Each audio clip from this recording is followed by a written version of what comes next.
மாசி உற்சவம் திருப்பள்ளியோடம்னு சொல்றோம். அந்த உற்சவம் தான் ரொம்ப கைமாறிடுச்சு.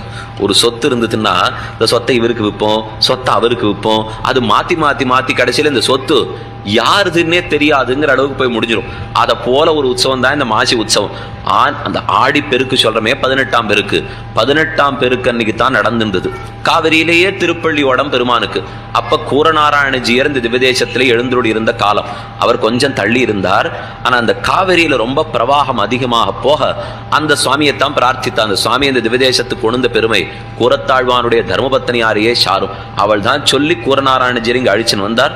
சுதர்சன சதகம்ங்கிற அற்புதமான பிரபந்தம் பாடியிருக்கார்.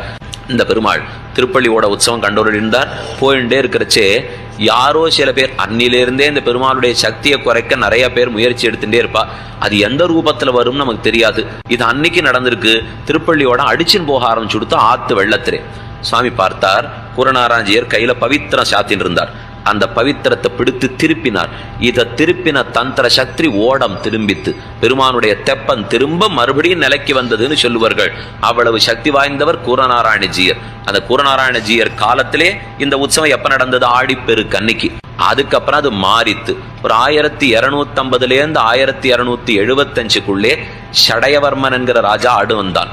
அந்த காலத்துல சித்திர உற்சவத்தோட சேர்த்து விட்டுட்டான். இது ஆடிப்பெருக்கு உற்சவம் தனியா நடத்த வேண்டாம், என்ன சித்திர உற்சவத்தோட சேர்த்து கொஞ்ச காலம் ஓடித்து. இன்னும் கொஞ்ச காலம் போச்சு. 1517 விஜயரங்கர் அவர்களுடைய ராஜ்யம் ஏற்பட அதுல இருந்துதான் மாசி மாசத்துல 9 நாள் இந்த உற்சவமாக இன்று வரை நடைபெற்று கொண்டு வருகிறது. இந்த மாசி உற்சவம் நடக்கிறது ஒரு ஆச்சரியம். அதனுடைய 9ஆம் திருநாள் அன்னைக்கு பந்த காட்சி அதை விட ஆச்சரியம்.